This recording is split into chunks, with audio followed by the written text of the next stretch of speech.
नमस्कार, आपण पाहता छावा न्यूज आवाज जनतेचा. प्रतिनिधी लहू शिंदे. आज आपण सरकारी दवाखाना जनावराचा या ठिकाणी पोहोचलो आहोत.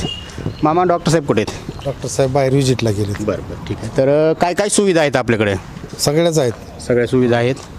जनावरांसाठी इंजेक्शन वगैरे सगळं आहे. लावणीसाठी सगळं आहे. गाय वगैरे हो लावते. हो हो. कोचऱ्याच्या औषधाच्या बाटल्या वगैरे कुत्र्याच्या बी आहे. फुकट देत आहे का पैसे घेत आहे? फुकट. फुकट देत आहे ना? सेवा शुल्क आहे 10 रुपये. नाही, ते सेवा शुल्क असू द्या की त्याच्याबद्दल नाही काय. बरं, ठीक आहे. तर आपण दवाखाना पाहूयात. आम्हाला औषध भांडार आणि ते दाखवा. या इकडे.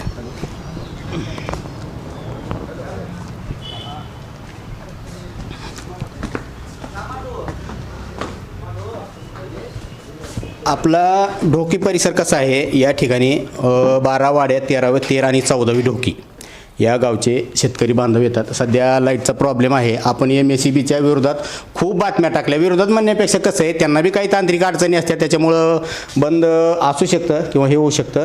पण आपण हे पाहू शकता, औषधं आहेत. म्हणजे सर्वसामान्य शेतकऱ्यांना ज्या लागणाऱ्या गोष्टी आहेत त्या यांच्याकडे अवेलेबल आहेत आणि यांचं कार्य आहे, कौतुकास्पद आहे. हे असे पडलेले वगैरे व्यवस्थित लावणे. चालेल, ठीक, ओके, धन्यवाद. बस.